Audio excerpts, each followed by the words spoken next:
ito. So, naisip ba natin kung nagsasalita pa rin ba ang Diyos sa ngayon? O posible bang marinig ang kanyang tinig sa mundo na puno ng ingay? So, kaya nga ang mabuting balita ay oo, nagsasalita ang Diyos at gumagamit siya ng maraming paraan upang paabot ang kanyang mensahe sa kanyang mga anak. So, kaya nga ito yung ating pagninilay-nilayan na magandang balita na sinasabing how God speaks. So ito yung sinasabi na kilalanin ng kanyang tinig. Ang pagkilala sa kanyang tinig ay isang pinakamahalagang kasanayan sa buhay ng isang mananampalataya. Siya ay nagsasalita at gusto niyang marinig ang ating mga daing o hinaing o mga problema dahil siya ay hindi Diyos na siya'y tatahimik lamang sa ating mga pagkabalisa or siya yung Diyos na hindi siya nakikinig. Siya'y madalas na nakikinig sa atin. So kaya nga, ito yung pag-uusapan natin, paano ba nagsasalita ang Diyos sa bawat isa sa atin? So kaya nga, ito yung mahalagang mensahe na ito yung sinasabi sa banal na kasulatan kung paano nagsasalita ang Diyos sa bawat isa sa atin sa pamamagitan ng mga halimbawa sa Biblia.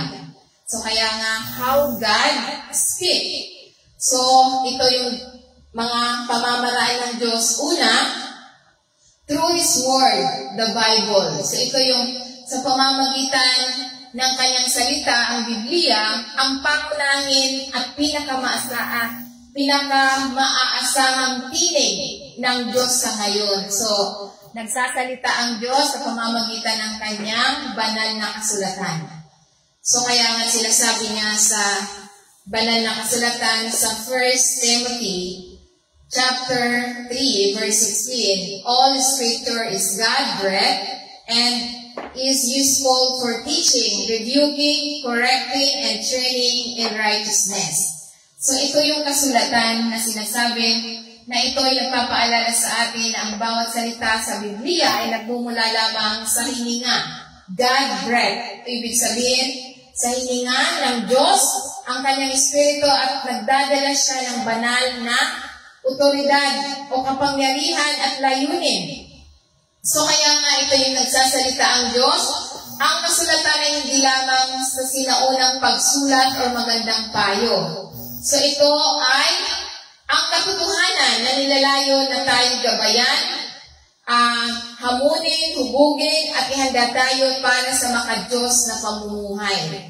So yan ang salita ng Diyos sa pamamagitan ng kanyang salita, nangungusap ang Diyos o nagsasalita ang Diyos sa bawat isa sa atin sa pamamagitan ng Biblia. So kaya nga sinasabi dito na ito'y tinuturo sa atin kung ano ang tama. So dahil sinasabi niya, itinutuwid niya ang mali at sinasanay niya tayo na lumakad lamang sa kanyang daan.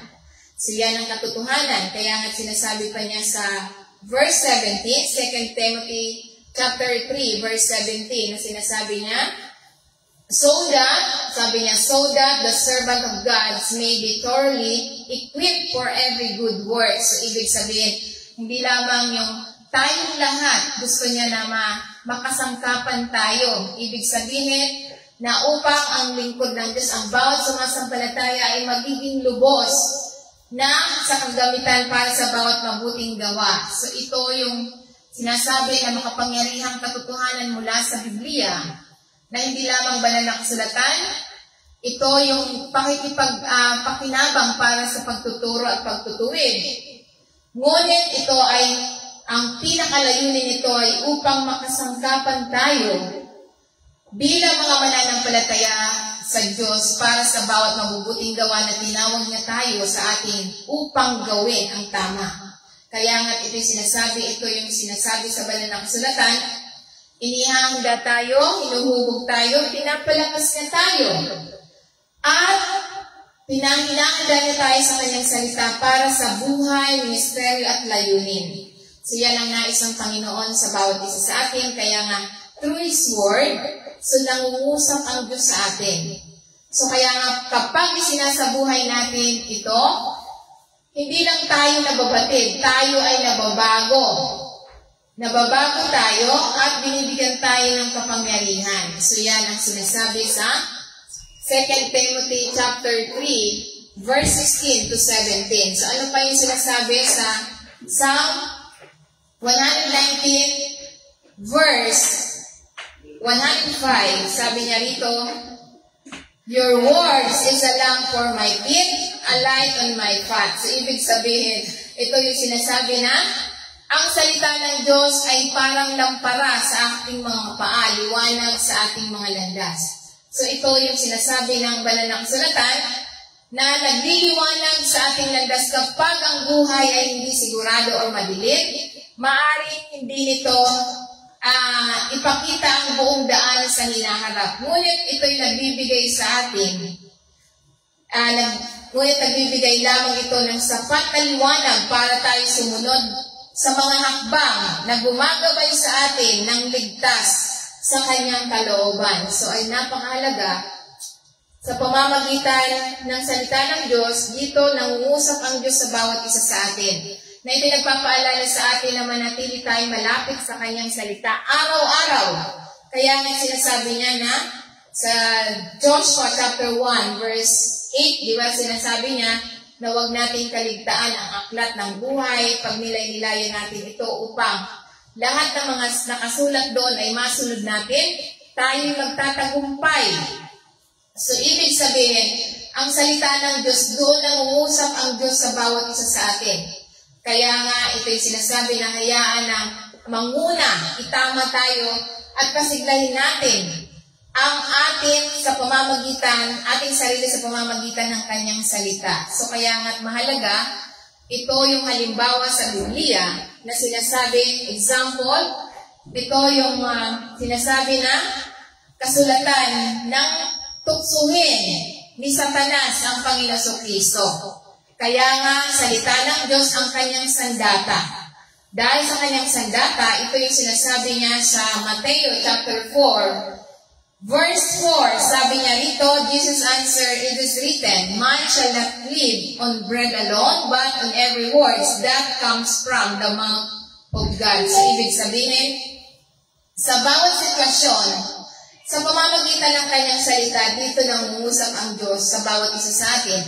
Kaya nga, kung alam natin ang salita ng Diyos, ito yung sinasabi na ang dyablo sa panahon ng kanyang tukso sa ilang, ito yung isang paalala na habang ang ating katawan ay nangangailangan ng physical na pagkain, ang ating espiritu at buhay ay pinananatili sa salita ng Panginoon. So kaya mahalaga ang salita ng Panginoon upang tayo magtagumpay sa mga pakana ng dyablo.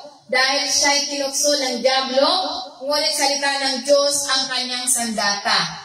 Kapag kapag kinakain natin ang mga pangako, karunungan at katotohanan ng Diyos araw-araw, so ibig sabihin yung kinakain tayo ay nagninilay-nilay. So, nagninilay-nilay tayo araw-araw, umaga-gabi, ito nagpapalakas sa atin na tayo manindigan ng matatag laban sa mga pagsubok, tukso, hamon, o mga panggigipit sa buhay. So, kaya mahalaga ang salita ng Diyos sapagkat dito nangungusap ang Diyos sa bawat isa sa atin sa pamamagitan ng kanyang salita, malalaman natin ang lahat ng buong katotohanan mula sa Panginoon. So kaya nga, ano pa? How God speak. So pangalawa, sa pamamagitan sinasabi dito, sa pamamagitan ng naririnig na boses. Ito yung bihirang ngunit kinumpirma ng kasaysayan sa banal na kasulatan. So kaya nga ito yung nangungusap ang Diyos sa pamamagitan ng naririnig natin. Di ba minsan, tulad kanina, may sinalang ako. May narinig ako yung sinaing mo. Nasulog na pala. So, yun yung nagpapaalala sa atin na may naririnig, parang may naririnig tayong boses. So, kapag mayroon tayong ginagawa, tapos hindi natin naalala, may napapakinggan tayo na mga boses. So, iyan yung kung paano nangungusap ang Diyos sa atin sa pamamagitan ng naririnig na boses. So, iyan yung sinasabi na kinumpirma sa kasaysayan ng banal na kasulatan. So, kaya sinasabi nga sa 1 Samuel chapter 3 verse 4, Then the Lord called Samuel. Samuel answered, Here I am, sabi niya Samuel. So kaya nga ito yung sinasabing na ito ay napakaganda at simple at makapangyarihang sandali sa banal na kasulatan. Ang batang si Samuel na naglilingkod sa templo sa ilalim ni Eli ay nakarinig ang tinig ng Diyos na personal na tumatawag sa kanya sa unang pagkakataon kahit na hindi niya ito nakikilala kaagad.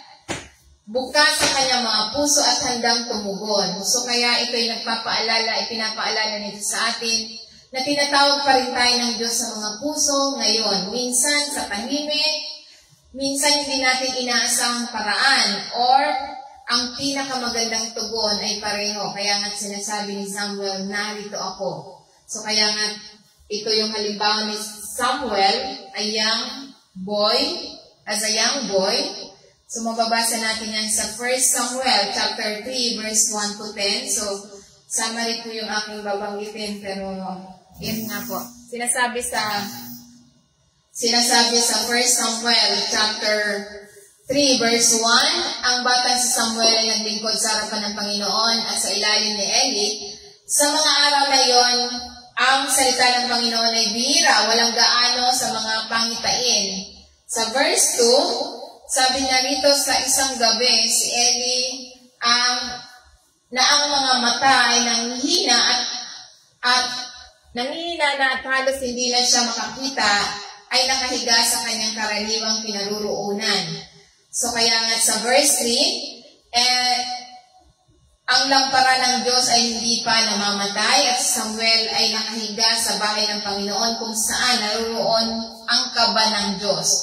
So kaya nga, ito'y sinasabi pa sa verse 5, sinasabi dito, at siya'y tumakbo kay Eli at nagsabi, narito ako, tinawag mo ako. Ngunit sinabi ni Eli, hindi ako tumawag, bumalik ka at humiga ka. Kaya pumunta siya at nahiga. Sa verse 6, sinabi ni muling tinawag ng Panginoon Samuel, at Samuel ay bumangon at naparoon kay Eli at nagsabi, narito ako, tinatawag mo ba ako? Anak ko, sabi ni Eli, hindi ako tumawag, bumalik ka at humiga ka. Sa verse 7, sinabi dito, hindi pa nakikilala ni Samuel ang Panginoon, ang salita ng Panginoon na hindi na hahayag sa kanya. So ito yung sinasabing God still speak. So ang Diyos ay nagsasalita pa rin kahit na sa mga pagkakataong bihira ang kanyang mga salita. Tulad ng nilalarawan sa Biblia na hinahanap ng Diyos ang mga pusong bukas at handang makinig. So hinahanap tayo. So madalas na nangangailangan ito ng patnubay upang makilala ang kanyang tinig noong una. Napagkamalan ni Samuel ang boses ng Diyos, ang boses ni Eli. So minsan, kailangan natin ng espiritual na tagapagpayo o karunungan mula sa iba upang tumulong sa pagkilala kapag ang Diyos ay nagsasalita. So kaya nga ito'y sinasabi sa verse 8, sinabi niya rito, sinabi din sa ikatlong pagkakataon, tinawag ng Diyos ng Panginoon Samuel, at Samuel ay bumangon at naparoon kay Eli at nagsabi, narito ako, tinawag mo ba ako? Napagtanto ni Eli na tinawag ng Panginoon ang bata. So at sinabi ni Eli, sabi ni Eli sa verse 9, kay Samuel, pumunta ka sa humiga ka, at kung tatawagin ka niya, sabihin mo, magsalita ka, Panginoon, sapagkat nakikinig ang iyong lingkod. Kaya't si Samuel ay yumaon at nahiga sa kanyang kinaruroonan. Sa verse 10, sinabi niya rito, ang Panginoon ay naparito at tumayo roon, na tinawag na gaya ng dati, Samuel, Samuel, na magkagayon sinabi ni Samuel, magsalita ka, sapagkat nakikinig ang iyong lingkod. So ito yung sinasabi na ang Diyos ay nagsasalita. Na sinasabi, ito'y mahalaga na pagiging handa nang sa wakas ay tumugon si Samuel, magsalita ng Panginoon, sapagkat ang iyong lingkod ay nakikinig. So ito yung isang na maaari nating tanggapin o handang magpakumbaba tayo at matulungin sa pinig ng Diyos. So kaya nga ito yung dapat lagi tayong handa sa pakikinig.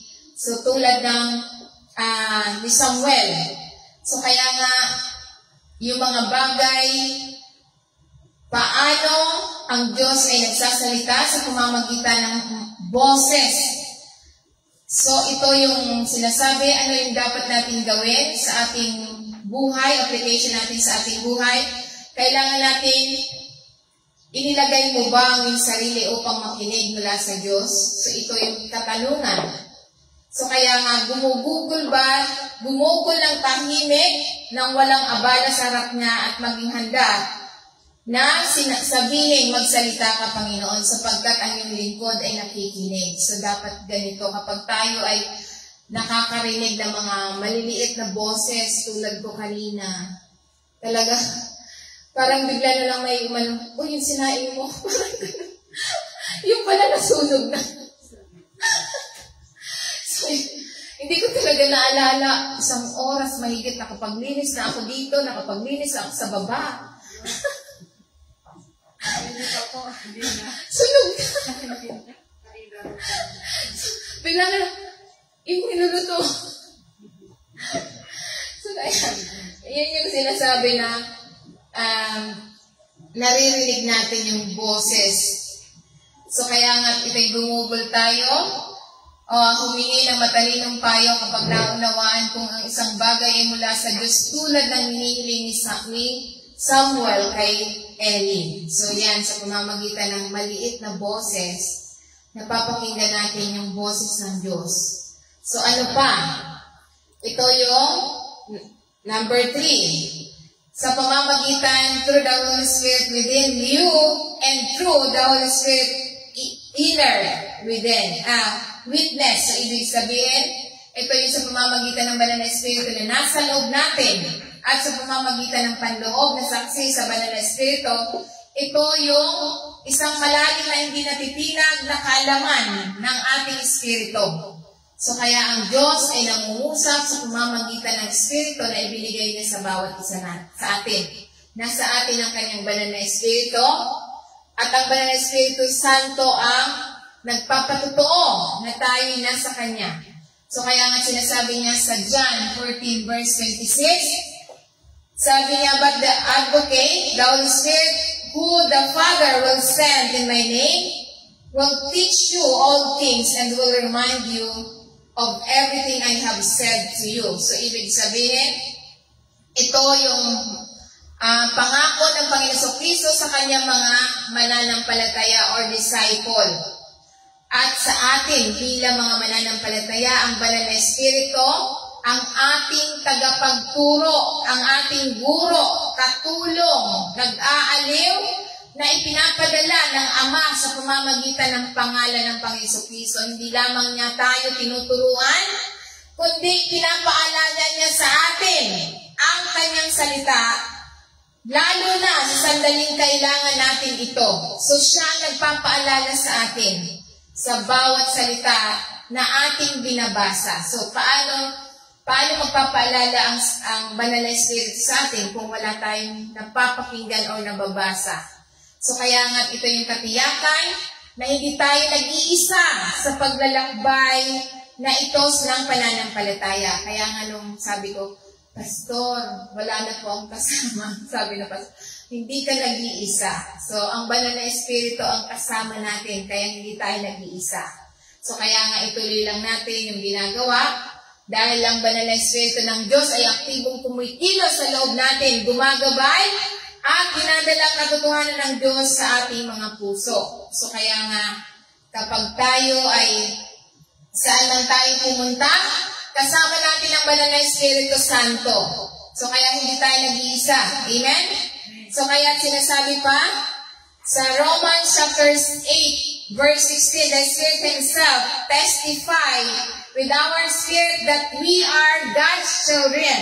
So, ibig sabihin, ito yung banal na Espiritu ang nagpapatunay ng ating pagkakakilanlan. So, ano yung ating pagkakakilanlan? Yung ating pagkakakilanlan bilang tayo mga anak ng Diyos. So kaya nga salamat sa milyong viewers.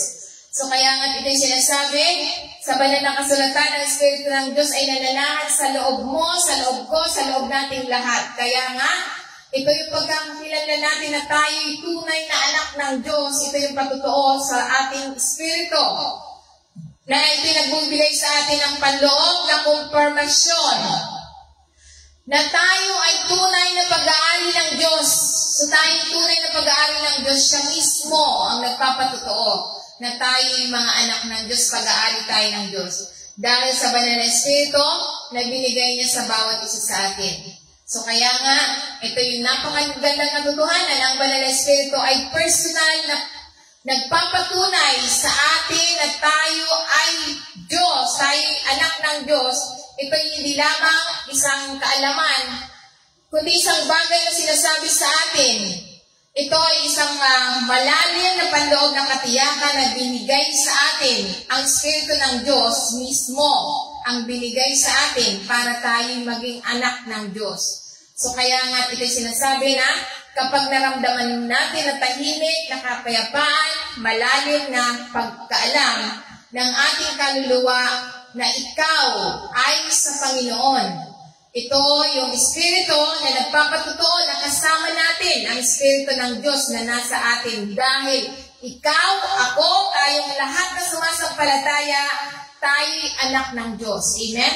Lahat lang ng tumanggap sa Panginoon Kristo, yung mga hindi tumanggap, hindi sila anak ng Diyos. So ito yung mahalagang mensahe na tayo bilang mga anak ng Diyos, tayo yung mga tumanggap na ipinapasok natin ang Panginoon Kristo, tayo ay katibayan sa pamamagitan ng banal na Espiritu na binigay niya sa atin. Ito yung nagpapatutuo na tayo anak ng Diyos. Hindi batay sa mga damdamin o mga pangyayari o pagiging perfecto ng isang tao, ngunit ito yung sa pamamagitan lamang ng presensya ng Diyos at patutuo ng banal na Espiritu sa ating buhay. So kaya nga ito yung personal at relational na ugnayan natin sa Diyos dahil tayo ay anak ng Diyos bilang mga Kristyan. So ito yung hindi lamang sa isang reliyon, ito ay isang relasyon kung saan ang Espiritu ay nakikipag-ugnay sa atin, na tinitiyak sa atin, tayo ay pag-aari. Pag-aari ng Diyos, tayo ay pagkakakilanlan na pag-aari tayo ng Diyos. Ito yung banal na Espiritu na nasa loob natin at ito ay yung nagpapatutuo na tayo anak ng Diyos. Amen? So kaya nga ano yung dapat natin gawin? I-apply natin sa ating buhay. Ito yung sinasabi na kapag may mga pagdududa tungkol sa ating kahalagahan o pag-aari, pakinggan ang banayad na paalala ng Espiritu na ikaw, ako, tayong lahat ay anak ng Diyos. Di ba minsan kapag nagkakasala ang tao, di ba may nagpapaalala din na sabihin, hindi ka na mapapatawad dahil nagkasala ka. So yan, di ba na-experience natin yan minsan kapag hindi yan Espiritu ng Diyos ang nagpapaalala dyan. Espiritu ni Satan, dahil gusto niya na magkasala ka at ikaw ay magdamdam lagi. So kaya nga, ito yung sinasabi sa banal na kasulatan na ang kalagahan na tayo'y pag-aari ng Diyos. Pakinggan natin ang banayad, ang paalala ng Diyos na tayo ay anak ng Diyos. So kaya dapat linangin natin ang relasyon natin sa banal na Espiritu na dapat lagi natin ina-acknowledge siya sa pamamagitan ng ating panalangin, sa lahat ng mga ginagawa natin, i-acknowledge natin ang banal na Espiritu sa pamamagitan ng panalangin, pagsamba, pagbabasa ng Biblia. Kahit anong pagbabasa natin ng Biblia, kung wala ang banal na Espiritu, hindi natin maunawaan. Diba yung iba, 10 taon nag-aral. Pero hanggang ngayon, bakit hindi nila sa buhay ang salita ng Diyos sapagkat wala silang banal na Espiritu? Dahil patay. Walang gumagawa ng patay. Kaya nga yung iba, tingnan mo, ngayon pa lang daw nabuhay ang kanilang Diyos. So dahil sa namatay nung Friday, ngayon nabuhay. So yan yung mga sinasabi na patay ang kanilang spiritual. So dahil sinasabi na sa pamamagitan ng panalangin, pagbabasa ng Biblia at pagsunod upang palakasin ang panloob na saksi, ang Banal na Espiritu ang saksi na tayo pag-aari ng Diyos. Tulad na lamang sa halimbawa ni Philip. Mababasa natin yan sa Acts chapter 8 verse 29. The Spirit told Philip, "Go to that chariot and stay near it." Sabi dito, sabi ng Espiritu kay Philip, pumunta ka sa karwaheng yon at manatili ka sa tabi nito. So, ibig sabihin, ito yung makapangyarihang nangyayari sa gitna ng isang hindi kapani-paniwalang sandali ng banal na patnubay. Si Philip, isa sa mga naunang pinuno ng simbahan, ay pinamumunuan ng Banal na Espiritu upang lapitan ng isang opisyal ng Ethiopia na nagbabasa ng aklat ng Isaiah, isang banal na paghirang na humahantong sa kaligtasan ng bautismo ng lalaki. So ano yung mahalagang mensahe nito? Ang Banal na Espiritu ay nagbibigay ng tiyak at personal na direksyon.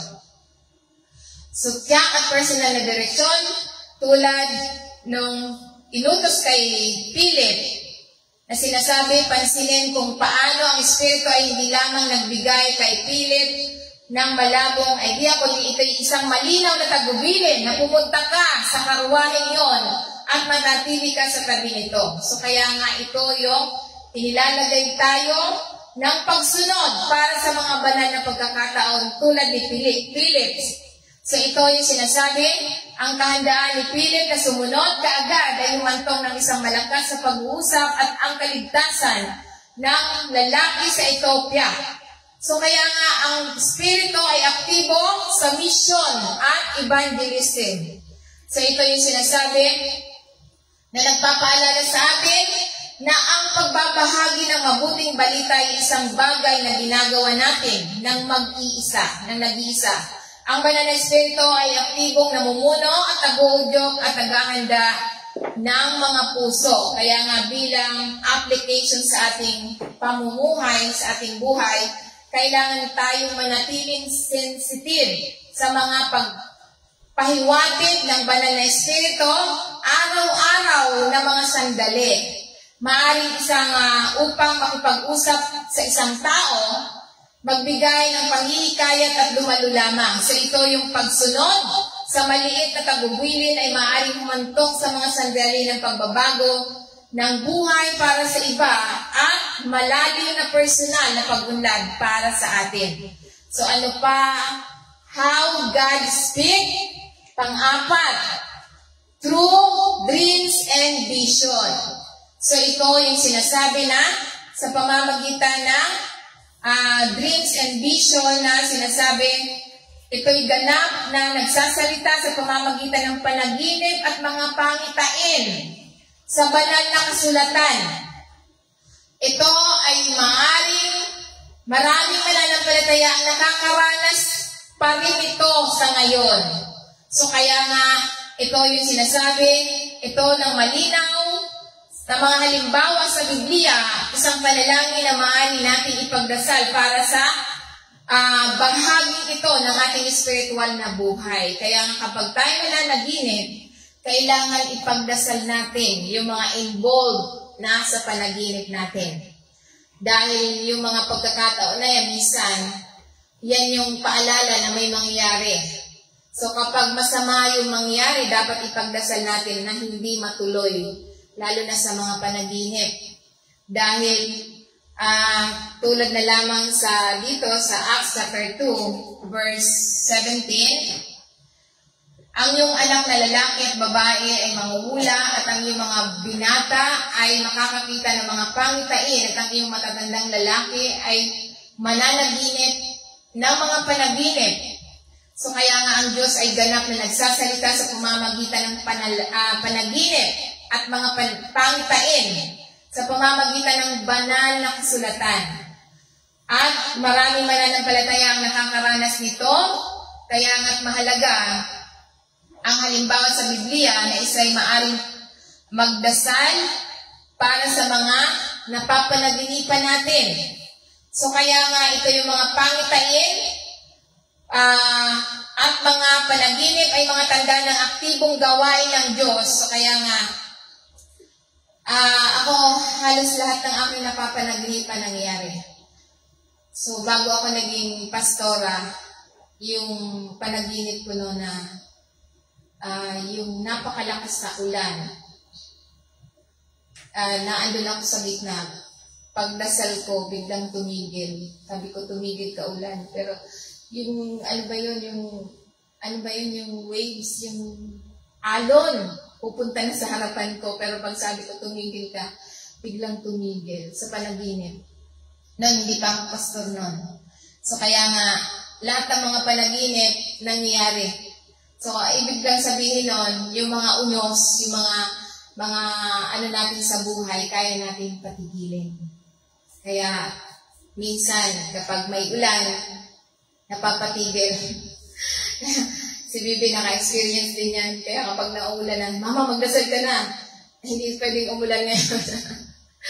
So, kaya, kahit si Tita noon, nakaranas din noon. Sabi, Pas, uulan na, may sinampay tayo. Sabi ko, huwag ka mag-alala, hindi yan uulan. Pag hindi talaga umulan. Diba, nag-share siya minsan. So, kaya nga, yan mga panaginip na yan, nangyayari yan. Nangyayari. Halos lahat ng mga napanaginipan ko nangyayari. Kaya, ayun, kahit na hindi panaginip, minsan pumasok lang sa utak ko na parang may nagbulong. Tulad nung kanina, may nagbulong. Minsan may nagbulong sa akin na mababangga yung sinasakyan ko. Pagkatapos na may nagbulong sa akin, nabangga talaga. Kung ano yung nakita ko sa ko, na parang may nagbulong, mababangga sa puti. Puti talaga yung nabangga. Puting bus ang nakabangga sa amin. So kaya nga, yung Diyos nangungusap siya sa bawat isa sa atin sa pamamagitan ng yung mga tinig, mga panaginip, mga pangitain. So yan yung nangyayari sa atin. Kapag sinasabi dito na kumikilos ang Diyos sa kanyang mga tao, na may banal na komunikasyon, patnubay at pagpapahayag. So ang Diyos pala kumikilos kapag yung tayo ay may banal na komunikasyon sa Diyos. Kaya kumikilos siya sa atin at binibigyan tayo ng patnubay at pagpapahayag. Kaya nga ibig sabihin kapag tayo ay mayroong bumulong o mayroong tayong papanaginipan, ibig sabihin, i-consult natin sa Panginoon kung ano yung pangitain or ano yung mga panaginip na yon. Nabubuhay tayo sa pamamagitan ng patuloy na mga huling araw na ito. So kaya nga ito yung pagbubuhos ng Espiritu ay tumitigil. Ang Espiritu ng Diyos ay kumikilos pa rin sa ngayon. Hindi siya tumitigil, siya ay kumikilos pa rin sa pamamagitan ng pagbibigay ng kapangyarihan, nagsasalita at gumagawa sa pamamagitan ng kanyang mga tao. So, yung kanyang mga tao doon siya kumikilos, nagpapahayag, at nagbibigay ng kapangyarihan. So, kaya nga, ano yung dapat natin gawin sa ating buhay, application sa ating life? So, ibig sabihin, ito yung manatiling bukas at umasa tayo kung paano magsalita ang Diyos sa buhay natin sa pamamagitan ng banal na kasulatan. Ito yung mga makahulugan o makahulugang salita, pangitain o panaginip. So kaya nga lahat, di ba, sa Biblia, yung mga panaginip nila nangyari tulad ni Joseph, nangyari yung kanyang panaginip. So kaya nga ito yung sikaping mapuspos ng banal na Espiritu araw-araw at hilingin sa kanya na gamitin tayo sa mga paraan na maghayag ng kanyang puso sa mundo. So kaya isang halimbawa si Joseph. Si Joseph, mababasa natin yan sa Genesis chapter 37 verse 5. Sinasabi dito, si Joseph ay nanaginip. Nang sabihin niya sa kanyang mga kapatid, ay lalo niyang kinaputan siya. Sa verse 6, sinabi niya sa kanila, makinig kayo sa panaginip kong ito.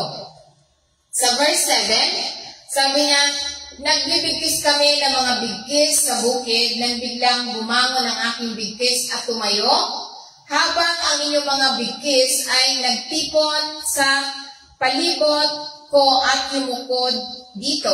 Sa verse 8, sabi niya dito, sa verse 8, Sinabi sa kanya ng kanyang mga kapatid, nais mo ba maghari sa amin? Maghari ka ba sa amin?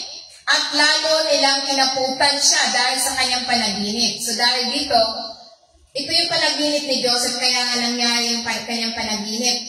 So kaya nga verse 9, sinabi dito sa verse 9, na nagkaroon siya ng isang pangpanaginip at sinaysay niya sa kanyang mga kapatid ng makinig ka, sabi niya.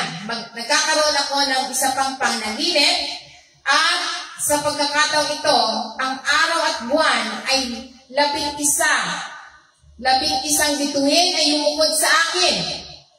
Verse 10, sabi niya dito, nang sabihin niya ang kanyang ama at pati na rin ang kanyang mga kapatid. Sinaway siya sa kanyang ama at sinabi, ano itong panaginip mo? Ako ba at ang iyong ina at ang iyong mga kapatid ay darating nga at yuyukod sa lupa sa harap mo? So ito yung kadalasang maagang inihahayag ng Diyos ang kanyang layunin tulad kay Joseph. Ngunit ito'y nangangailangan ng oras ang katuparan na sinasabi dito tulad ni Joseph na ito matanggap niya ang mga panaginip na ito. Ang katuparan ay dumarating pagkaraan ng ilang taon pagkatapos ng pagkanunulo at pagkaalipin at bilangguan at pagsubok. So natanggap lamang ito ni Joseph nung maranasan niya na siya ay nakaranas siya ng pagkaalipin, nakaranas siya na ibenta siya ng kanyang kapatid, nakaranas siya na siya'y mga bilanggo. Kaya nga ito sinasabi pa sa verse 11, na inggit sa kanya ang kanyang mga kapatid, ngunit iningatan ng kanyang ama ang mga bagay na yon. So ito yung sinasabi, hindi lahat ang pinagdiriwang ng ating, ito ay yung mga pangitain.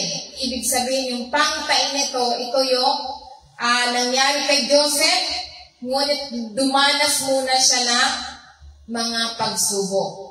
So kaya nga ito yung panaginip ni Joseph, mga panaginip na pumukaw ng paninibugho at ang sama ng loob. Minsan, ang pagbabahagi ng kung ano ang nilalagay ng Diyos sa ating puso ay maaaring makaakit ng pagsalungat, ngunit hindi nito mapipigilan ang plano ng Diyos. So kahit na anong mga pagsubok, tulad ni Joseph, hindi napigilan ang plano ng Diyos. Dahil ang plano ng Diyos na siya ang mamamahala. Kaya nga yuyukod sa kanyang mga kapatid at yung kanyang ama. Dahil siya yung nagbigay ng pangangailangan. So ibig sabihin, ang salita ng Diyos ay tiyak, kahit na mali ang pagkaunawa.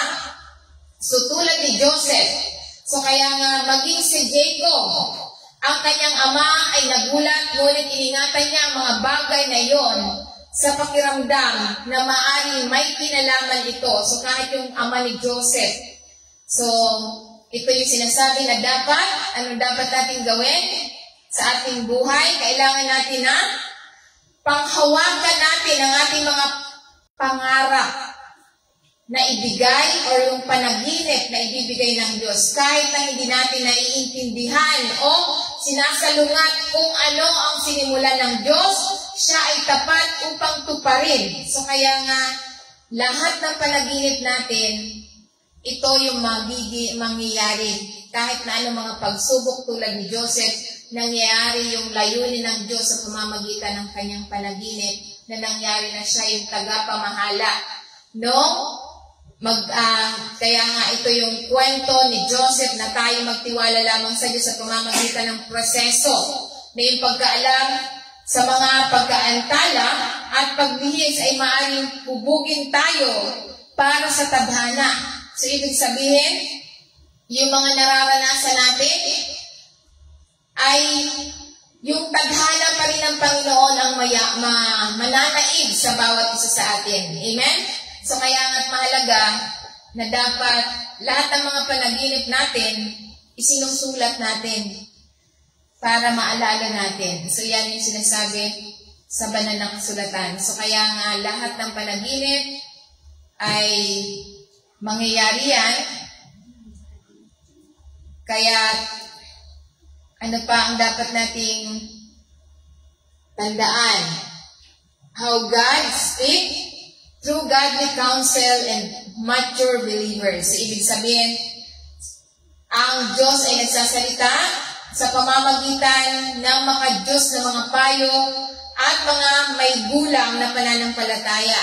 Yung mga mananampalataya tulad ng mga propeta, tagapagturo ng salita ng Panginoon at pinuno ng simbahan. So, ibig sabihin, sinasabi dito, Proverbs 11 verse 14, sabi niya rito, where there is no guidance, a people falls, but in abundance of counselor, there is safety. So, ibig sabihin, kung saan walang patnubay, ang isang bayan ay nabubuwal. Ngunit, sa kasaganaan ng mga tagapagpayo ay may kaligtasan. So, ibig sabihin, ito yung sinasabi na walang hanggang karunungan na ito'y nagpapaalala sa atin na maging sa personal na mga desisyon, pamumuno o buhay sa komunidad, ang pagsisikap na gawin ito ng mag-isa ay kadalasang matatalino at madasalin ay nagdudulot ito ng kalinawan, lakas at tagumpay. So kaya nga ito'y sinasabi na ito'y magandang paalala na humingi tayo ng payo sa mga taong batay lamang sa katotohanan at maging bukas sa pagtutuwid at paghihikayat. Kaya nga tulad na lamang sa halimbawa ni Nathan. Si Nathan confronted David. So mababasa natin yan sa 2 Samuel chapter 12 verse 1 to 14. So summary na lamang po yung aking babanggitin dahil napakahaba po niyan. So kaya nga dito sa verse 1, sabi niya, ipinadala ng Panginoon si Nathan kay David. Pagdating niya sa kanya, sinabi niya, may dalawang lalaki sa isang bayan. Ang isa ay mayaman at ang isa ay mahirap. So kaya nga ito'y sinasabi sa banal ng sulatan. So, summary lang po yung aking sinasabi pa sa verse 12. Sinasabi dito na ito yung gumagamit si Nathan ng kalinghaga para sa ibunyag ang kasalanan ni David, nang hindi siya agad na inakusahan at hinatulan ni David ang lalaki sa kwento bago napagtanto na ilalarawan ito ang kanyang sarili. Kaya sa verse 12, ginawa mo ito ng palihim, ngunit gagawin ko ang mga bagay na ito sa liwanag ng araw sa harap ng buong Israel. Sa verse 13, at sinabi na David kay Nathan, nagkasala ako laban sa Panginoon. Sumagot si Nathan, inalis ng Panginoon ang iyong kasalanan. Kaya nga hindi ka na mamamatay. So ito yung puso ni David ay sensitibo pa rin sa Diyos nang marinig niya ang mga salita ni Nathan, agad niyang ipinagtapat ang kanyang mga kasalanan. Kaya dahil dito, pinatawad ng Diyos ang kasalanan ni David. Ngunit may mga kahinatnan pa rin. So kahit tayo pinatawad pa rin tulad ni David, may kahinatnan. Ang pagpapatawad ay nag-alis ng walang hanggang paghatol. Ngunit kung minsan ay nananatili ang makalupang kahinatnan. So mananatili ang kahinatnan. May kahinatnan pa rin kahit tayo pinatawad na. Kaya nga kung ano yung itinanim, yun din yung aanihin. Kaya nga bilang mga ano ba yung dapat natin matutunan dito? Ang kasalanan ay hindi laging may kahinatnan kahit na pinatawad. Laging may kahinatnan kahit tayo pinatawad na. So ang Diyos ay maawain at handang magpatawad kapag tayo nagsisi ng buong puso.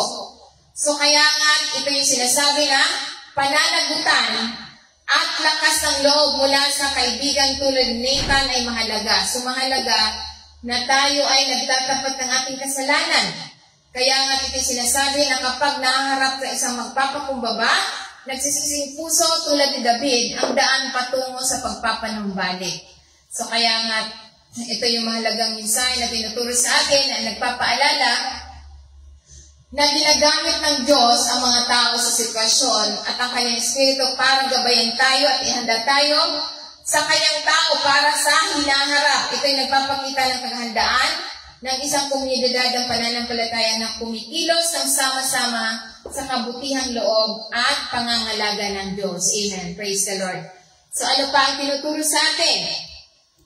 How God speaks through circumstances, and open and closed doors. So, ibig sabihin sa pamamagitan ng mga pangyayari, bukas o sarado ng mga pinto. So, kaya nga ito'y sinasabi sa banal na kasulatan na isang napakahalagang kadalasang praktikal na paraan na ginagabayan tayo ng Diyos ang kanyang mga tao sa pamamagitan ng mga pangyayari or bukas o mga saradong mga pintuan. So, kaya nga ang Biblia, kasama ng banal na kasulatan, ito yung mga halimbawa ng isang panalangin para sa karunungan at pag-unawa. Kaya sinasabi niya sa Revelation 3 verse 7, sabi niya rito, isulat mo ang anghel ng iglesia sa Philadelphia, ito ang salita niya ang banal at totoo, at may hawak ng susi ni David. Kung ano ang kanyang binuksan ay walang sino man maaaring magsara, at kung ano ang kanyang isinara ay walang sino man makapagbukas. So kaya nga ito yung bahagi ng mensahe ng Panginoon Jesucristo sa simbahan ng Philadelphia, at ito'y nagdadala ng isang makapangyarihang katotohanan. Kapag binuksan ng Diyos ang isang pinto para sa iyo, walang sino man ang maaaring magsara nito. So kung nabuksan tayo ng pintuan, mga pintuan ng pagpapala, walang sino mang makakapigil sa atin. Kapag nagsara siya ng isang pinto, walang sino mang makakapagbukas nito. Siya lamang ang may hawak ng kapangyarihan, otoridad sa mga pagkakataon, tagumpay, direksyon sa ating buhay. So, ibig sabihin, walang makakapigil sa tadhana natin dahil Diyos lamang ang may control. Amen? So, kaya nga ito'y nagpapaalala sa atin na tayo magtiwala lamang kapag sa kapangyarihan ng Diyos, alam na binubuksan niya ang mga tamang pintuan para sa atin, para sa proteksyon mula sa mga pagkakamali. Kaya nga ito'y mahalaga. Tulad na lamang sa halimbawa ni Apostol Pablo. Si Apostol Pablo, mababasa natin yan sa Acts 16, verse 6 to 10. Sinasabi niya rito si Pablo at ang kanyang mga kasamahan ay naglalakbay sa buong riyon ng Phrygia at Galatia, palibasa'y pinigilan ng Espiritu Santo sa pangangaral ng salita sa lalawigan ng Asia. Sa verse 7, when they come to the border of Mysia, sabi nga rito, nang dumating siya hanggang sa Mysia, sinubukan nilang pumasok sa Betania, ngunit hindi sila pinahintulutan ng Espiritu ng Panginoon Kristo. So ito yung sinasabi na ang panguna ng Banal na Espiritu Santo sa ministeryo, kung minsan isinasara ng Diyos ang mga pintuan. Hindi dahil sa parusa, kundi dahil mayroon siyang mas mabuting tungkulin para sa atin. So kaya nga kapag may binuksan siya at may isinara, mayroon siyang bubuksan kapag may isinara. So kaya nga ito yung sinasabi na mas mabuti ang layunin niya sa atin, kaya nga't mahalaga. At sinasabi pa niya sa verse 8. Sabi niya rito, kaya dumaan sila sa Mysia at lumusong sa Troas. Verse 9, sabi niya, nung gabing yun, nakita ni Pablo ang isang pangitain ng isang lalaking taga Macedonia na nakapayo at nakiusap sa kanya, pumunta ka sa Macedonia at tulungan mo kami. So ito yung pagsunod. Ang pagsunod at paggalaw ni Apostol Pablo sa kanyang mga pangkat ay hindi lumalaban sa pagdirekta sa Diyos. Lumapit sila kung saan pinamumunuan ng Espiritu Santo. So kaya nga ang patnubay ng Diyos sa pamamagitan ng mga pangitain at panaginip.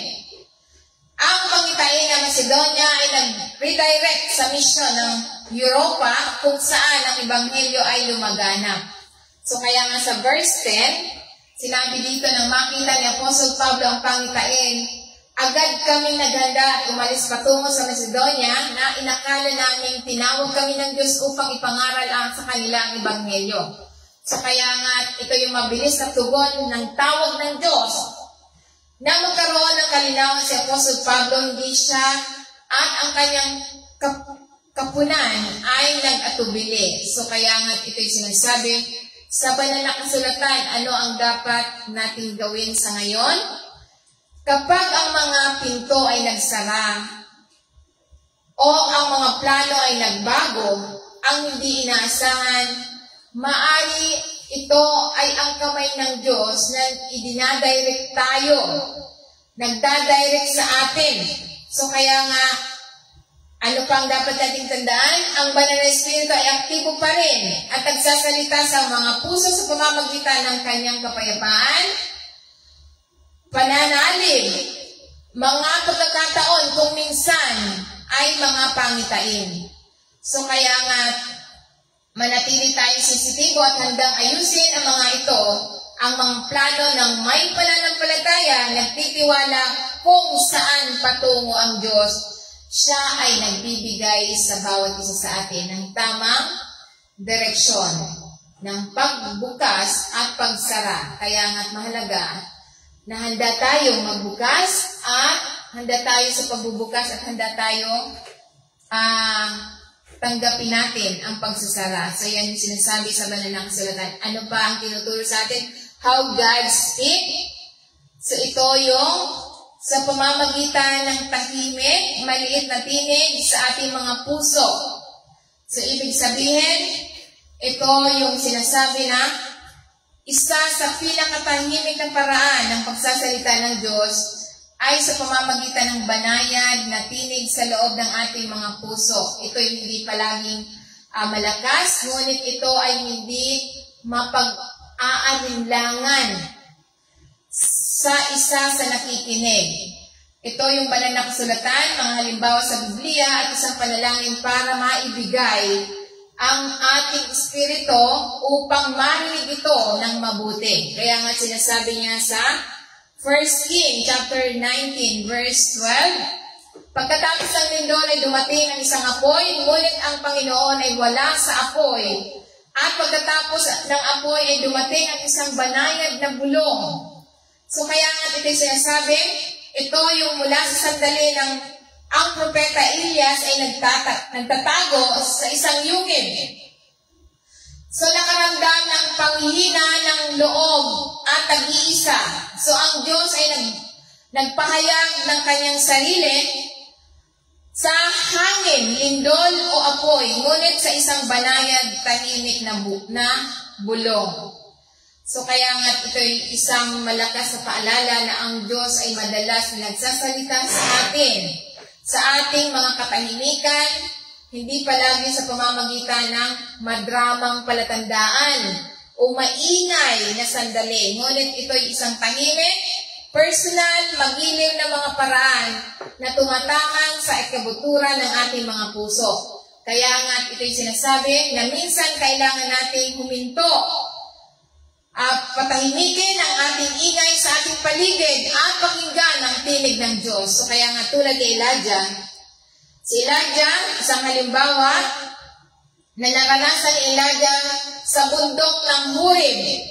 So mababasa natin yan sa 1 King chapter 19 verse 13 to 11 to verse 11 to 13. Sinabi niya rito sa verse 11, sinabi ng Panginoon, lumabas ka at tumayo ka sa bundok sa harapan ng Panginoon sapagkat ang Panginoon ay malapit ng dumaan. At pagkatapos sa isang malakas na hangin at pumihit sa mga bundok at binasag ang mga bato sa harap ng Panginoon. Ngunit ang Panginoon ay wala sa hangin. Pagkatapos ng hangin ay nagkaroon ng lindol, ngunit ang Panginoon ay wala sa lindol. So kaya nga ito yung sinasabi na si Elias ay tumakas sa takot pagkatapos ng isang malaking tagumpay laban sa mga propeta ni Baal sa bundok ng Carmel. Sa kanyang pagod at kawalan ng pag-asa, nalabik siyang makarinig mula sa Diyos at ipinakita sa kanya ng Diyos ang isang bagay na malalim. So ito yung presensya ng Diyos ay wala sa mga hangin, lindol o apoy. So kaya sinasabi niya rito sa verse 12, nabasa na natin yung ganun. Sa verse 12, pagkatapos ng lindol ay dumating ang apoy, ngunit ang Panginoon ay wala sa apoy, pagkatapos ng apoy ay wala sa isang mahinang bulong. So kaya ito'y sinasabi na nagsalita siya ng banayad na bulong. Ang ilang salin ay nagsasabi ng mahinang boses.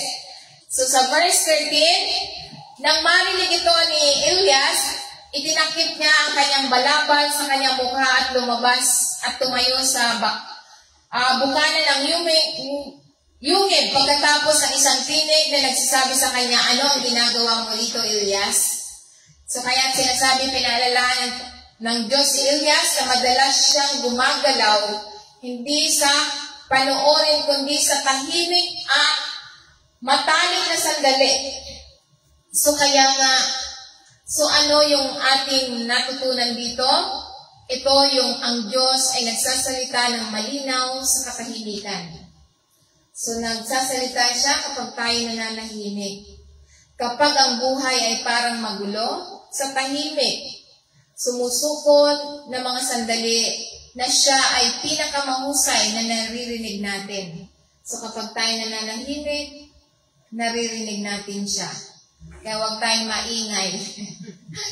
Huwag tayong magmumurmur. Kapag hindi pa natin nakakamtan yung ating mga gusto, huwag tayong maingay kasi hindi tayo mapapakinggan ng Diyos. So kaya huwag laging hanapin ng Diyos sa mga madramang eksena na madalas niya tayo makilala sa banayad at malambing na paraan tulad ni Elijah. Kapag nakaramdam siya ng paghihiwalay, pagkabalisa o pananghihina ng loob, personal tayong sasalubungin ng Diyos ng may bulong na para lamang sa'yo. So, ibig sabihin, ikaw lamang ang makakaalam. Dahil ito yung gusto ng Panginoon na mararamdaman ang pangungusap niya sa bawat isa sa atin sa pamamagitan ng tahimik na lugar tulad ni Elijah. So, kaya nga ano pa yung sinasabi sa Biblia? How God speaks. So, sa pamamagitan, through creation and nature. So, ibig sabihin, sa pamamagitan ng paglikha at kalikasan. So, ang Diyos ay nagsasalita sa pamamagitan ng kanyang nilikha at kalikasan na inihayag ang kanyang katangian, kapangyarihan at banal na kaayusan sa mga paraan na kadalas ay lumalampas sa ating mga salita. So, nilinaw ng Biblia, maglakad tayo sa banal na kasulatan. So, ibig sabihin, tayo mamubuhay lamang sa kasulatan. Halimbawa, ang isang panalangin ay maaari mong ipagdasal upang manatiling sensitibo sa kanyang tinig sa mundo sa paligid natin. Kaya nga sinasabi niya sa Romans 1, verse 24, since the creation of the world, God's invisible qualities, His eternal power and divine nature have been clearly seen, being understood from what has been made, so that people are without excuse. So, ibig sabihin, ito yung nagpapaalala sa atin na ang Diyos ay naghahayag sa kanyang sarili sa pamamagitan ng kanyang mga nilikha. Mula sa kagandahan ng kalangitan hanggang sa masalimuot na disenyo ng kalikasan. So ito yung katibayan na ang kanyang pag-iral at pagkatao ay nasa paligid natin. Walang sino man ang maaaring mag-claim na sila ay hindi kailanman nagkaroon ng isang sulyap sa Diyos dahil lahat tayo ay kanyang nilikha. Lahat tayo nilikha mismo ay tayo tumuturo sa kanya na tayo nilikha niya. So kaya ito isang makapangyarihang dahilan para paghinay-hinayan at kilalanin ang kanyang nilikha sa mundo sa paligid natin. So kaya nga tulad na lamang sa halimbawa ni David. Si David, sabi niya, madalas na sumulat si David tungkol sa tinig ng Diyos at sa kalikasan. So kaya sinasabi niya sa Psalm 19 verse 1, sabi niya rito, the heavens declare the glory of God, the sky proclaim the works of His hands. So, ibig sabihin, ito yung napakagandang isang paalala na ang lahat ng nilikha ay nagpapatotoo sa kadakilaan at napakamalikhain ng Diyos sa bawat pagsikat ng araw, bawat gabing mabituin, bawat ulap na gumagalaw ang isang buhay na nagpapahayag ng kanyang kalwalhatian para ba ang kalikasan mismo ay patuloy na sumasamba sa Diyos. Na itinuturo na tayo pabalik sa isa na gumawa sa lahat ng bagay na ito. So kaya nga ito yung sinasabi sa banal na kasulatan, ito yung paraan. Si David ay para makakuha ng kadakilaan ng nilikha ng Diyos at gawin ito ng papuri sa Diyos. Amen? Praise the Lord. Kaya nga ano pa ang dapat nating tandaan? Sa pamamagitan ng kapayapaan at kaguluhan sa ating spirito. Ito yung how God speaks. Sabi niya rito, kaya nga ito'y sinasabi na nakikiayon ka sa isang halaga, madalas na hindi pinapansin o paraang paggabay ng Diyos sa kanyang mga tao. Sa pamamagitan ng kapayapaan o kaguluhan, sa ating espiritu, isinaalang-alang natin na ito ay mabuti gamit ang kasulatan. Mga halimbawa sa Biblia at isang panalangin na magagamit natin ito sa pang-unawa. So kaya nga sinasabi niya sa Colossians 3, verse 15, let the peace of Christ rule in your heart, since as a member of one body, you were called to peace. So ibig sabihin, ito yung sabi niya, pamahalaan tayo, ibig sabihin ay kumikilos bilang hukom na hinahayaan ng kapayapaan na tumawag sa ating mga puso tungkol sa mga desisyon, direksyon at sitwasyon. Kaya nga tulad na lamang sa halimbawa ni Apostle Pablo, ito yung si Apostle Pablo, kapayapaan, kababagan, bilang gabay. So sinasabi niya sa Acts 16 verse 6, Paul and his companions traveled throughout the region of Phrygia and Galatia, having been kept by the Holy Spirit from preaching the word and the province of Asia. So kaya nga ito'y sinasabi sa banal na kasulatan na ito yung napakalinaw na larawan kung paano niredirect ng Diyos kung minsan ang mga plano ng kanyang tao, kahit ang mga planong iyon ay mabuti para sa kanyang kalwalhatian at pangunawa. So kaya nga sinasabi dito, ito yung banal na espiritu ay aktibong nakikialam at pinipigilan silang pumunta sa mga lugar. So kaya nga, minsan pinipigilan tayo sa mga lugar na dapat nating puntahan. So kaya nga sinasabi dito sa verse 7, nang dumating sila sa hangganan ng Mysia, sinubukan nilang pumasok sa Bitanya, ngunit hindi sila pinahintulutan ng Espiritu ng Panginoon. So kaya nga ito'y sinasabi na ang Espiritu ng Diyos, ng Panginoon Kristo, isa sa pangalan ng para sa banal na Espiritu ay patuloy na gumagabay, na humuhubog sa ating paglalakbay. So, ibig sabihin, kahit na ang ating misyon ay ipalaganap ng Ebanghelyo, ang Diyos ay may tiyak na oras at lugar para sa bawat mensahe, sa bawat kaluluwa, banal na pagpasikot-sikot. So, ibig sabihin, siya yung nagtuturo sa atin. Kung ayaw niya tayong papuntahin doon, siya ang nagre-redirect para hindi tayo makarating. Kaya nga, ilang beses ko na yung pinuntahan, bakit hindi natin natatagpuan yung babae. Pangalawa na. So, laging wala. So, kaya nga hindi pa inaano ng Espiritu ng Diyos na matagpuan natin. Dahil ito yung sinasabi na tiyak na oras at lugar para sa bawat mensahe, sa bawat kaluluwa. Ito yung banal na pasikot-sikot. Kaya nga, bagamat walang narinig na boses na dama ni Apostle Pablo, na ang kanyang team, ang kanyang spiritual na pagpigil, kawalan ng kapayapaan, at inaayos nila ang kanilang direksyon. So yan ang magandang balita. How God speaks. Amen. Praise the Lord. So tumayo po tayo. Tumayo po tayong lahat.